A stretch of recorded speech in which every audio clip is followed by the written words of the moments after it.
174 যে সিচুয়েশনটা আছে 174 যে সিচুয়েশনটা আছে 174 যে সিচুয়েশনটা আছে আজকে আমি যদি যাই সেখানে আমি আরও 5 জন লোককে তো নিয়ে যাব নিজের সাথে করে, তো সেটা একটা ল অ্যান্ড অর্ডারের আগেনস্টে হয়। আমরা শোনালাম আপনাদেরকে কি বলছেন সাংসদ নুসরাত জাহান, তার বক্তব্য আপনাদেরকে শোনালাম।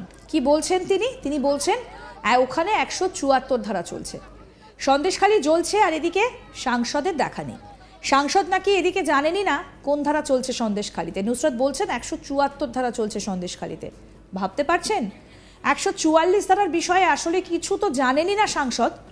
এখানেই শেষ নয়, নুসরাত জাহান বলছেন আমি দলের নির্দেশ মেনে চলি, রাজ্য সরকার সবই তো করছে, আমি রোজ খবর নিই প্রশাসনের থেকে, আমার যাওয়া বা না যাওয়া নিয়ে প্রশ্ন উঠছে কেন?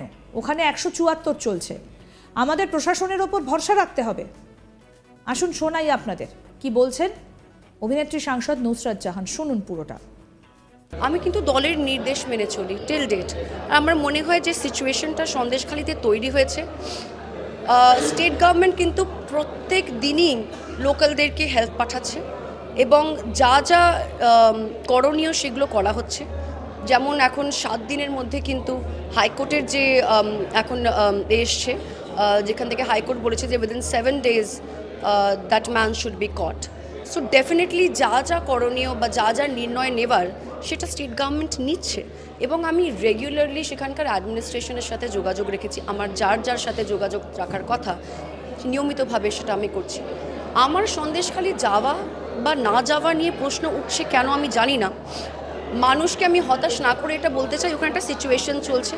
174 যে সিচুয়েশনটা আছে আজকে আমি যদি যাই সেখানে আমি আরও 5 জন লোককে তো নিয়ে যাব নিজের সাথে করে, তো সেটা একটা ল অ্যান্ড অর্ডারের আগেনস্টে হয়।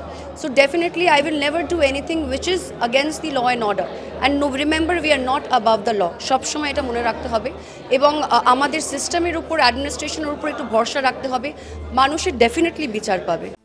প্রসঙ্গত আপনাদের বলি, সন্দেশখালি নিয়ে যাকে বলে একেবারে তপ্ত রাজ্য রাজনীতি। এলাকায় অভিযুক্ত তৃণমূল নেতাদের বাড়ি ভাঙচুর, পোলট্রি ফার্মে আগুন ধরিয়ে দেওয়া, তৃণমূল নেতাদের তাড়া করা, পুলিশ গেলে ঘিরে ধরে বিক্ষোভ দেখানো। সন্দেশখালিতে প্রতিদিনই নতুন করে উগরে উঠছে জনরোষ। এই পরিস্থিতিতে ক্ষুব্ধ গ্রামবাসীদের অভিযোগ, সন্দেশখালির পরিস্থিতি দেখতে রাজ্যের 2 মন্ত্রী পার্থ ভৌমিক ও সুজিত বসু এলেও রাজ্যের মুখ্যমন্ত্রী মমতা বন্দ্যোপাধ্যায় সেখানে আসার সময় হলো না। এমনকি সন্দেশখালি উত্তপ্ত হলেও স্থানীয় সাংসদ নুসরাত কেন একবারের জন্য সন্দেশখালিতে এলেন না তা নিয়ে প্রশ্ন উঠেছে। এমনকি উত্তপ্ত সন্দেশখালি নিয়ে কেন মুখ খুলছেন না নুসরাত তা নিয়েও প্রশ্ন উঠেছে। অবশেষে এ নিয়ে মুখ খুললেন তৃণমূল সাংসদ নুসরাত। নিজের এক্স হ্যান্ডেলে এ নিয়ে একটা সুদীর্ঘ পোস্ট করেছেন সাংসদ নুসরাত। লিখেছেন, এই ধরনের অভিযোগ হৃদয় বিদারক। একজন মহিলা এবং জনপ্রতিনিধি হিসেবে আমি সবসময় দলের নির্দেশ পালন করেছি। সন্দেশখালি নিয়ে ইতিমধ্যেই আমাদের মুখ্যমন্ত্রী সাহায্যের হাত বাড়িয়ে দিয়েছেন, সেখানকার মানুষের ভালোর জন্য প্রয়োজনীয় পদক্ষেপ করা হয়েছে। আমরা কেউ আইনের ঊর্ধ্বে নই, আইন মেনে চলা এবং প্রশাসনকে সাহায্য করা এই মুহূর্তে প্রাথমিকতা। আমি আমার নির্বাচনী কেন্দ্রের মানুষজনের আনন্দে দুঃখে তাদের পাশে দাঁড়িয়েছি। আমি দলের নির্দেশ মোতাবেক কাজ করছি। আমাদের এই মুহূর্তে রাজ্য প্রশাসনের উপর ভরসা রাখা উচিত। যা কিছু ভুল তার বিরুদ্ধে পদক্ষেপ করা হবে। আমাদের একে অপরকে টার্গেট করা থেকে বিরত থাকতে হবে। সাধারণ মানুষের নিরাপত্তা এবং কল্যাণের জন্য আমাদের এগিয়ে আসতে হবে। এই সময় মানুষের সুরক্ষা এবং তাদের কল্যাণ আমাদের কাছে প্রাথমিকতা। এর বাইরে কার বিষয়ে কে কি বলছে তাতে যায় আসে না। আমি আগেও বলেছি, এখনও বলছি, রাজনীতি করা বন্ধ করুন।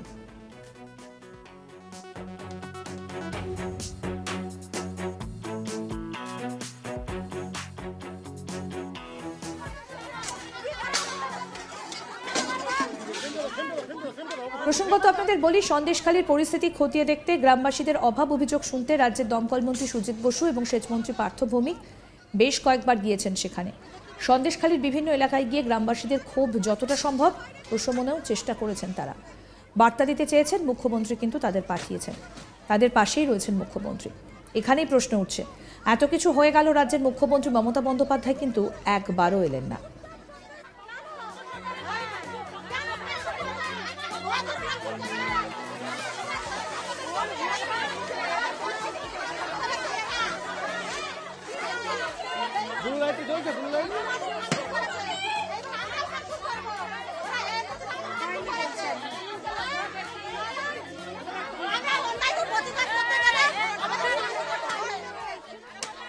সন্দেশখালি জ্বলছে আর সাংসদের দেখা নেই। সাংসদ নাকি এদিকে জানেনই না কোন ধারা চলছে সন্দেশখালিতে। নুসরত বলছেন 174 ধারা চলছে। আসুন শোনাই কি বলছেন নুসরত জাহান।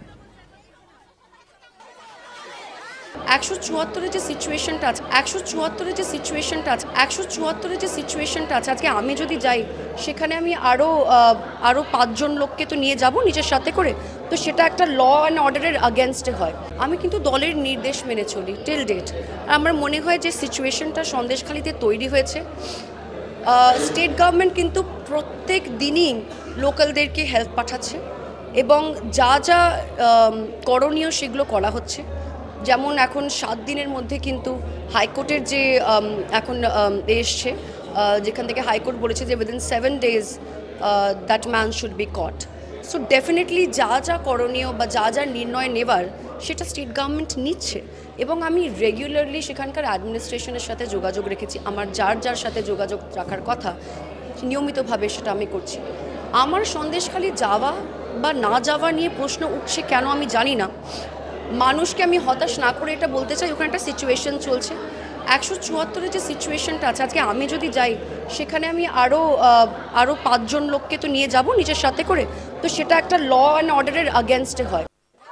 নুসরত বলছেন 174 ধারা চলছে সন্দেশখালিতে। ভাবতে পারছেন 144 ধারার বিষয়ে আসলে কিছু তো জানেনই না সাংসদ। এখানেই শেষ নয়, নুসরত জাহান বলছেন আমি দলের নির্দেশ মেনে চলি। রাজ্য সরকার সবই তো করছে, আমি রোজ খবর নিই প্রশাসনের থেকে। আমার যাওয়া বা না যাওয়া নিয়ে প্রশ্ন উঠছে কেন? ওখানে 174 চলছে, আমাদের প্রশাসনের ওপর ভরসা রাখতে হবে। শোনালাম আপনাদের অভিনেত্রী সাংসদ নুসরত জাহান, তার কি বক্তব্য। তিনি বলছেন ওখানে নাকি 174 চলছে। সন্দেশখালি নিয়ে যাকে বলে তত্ত্ব একেবারে রাজ্য রাজনীতি। এলাকায় অভিযুক্ত তৃণমূল নেতাদের বাড়ি ভাঙচুর, পোলট্রি ফার্মে আগুন ধরিয়ে দেওয়া, তৃণমূল নেতাদের তাড়া করা, পুলিশ গেলে ঘিরে ধরে বিক্ষোভ দেখানো। সন্দেশখালিতে প্রত্যেক দিনই নতুন নতুন করে উগড়ে উঠছে জনরোষ।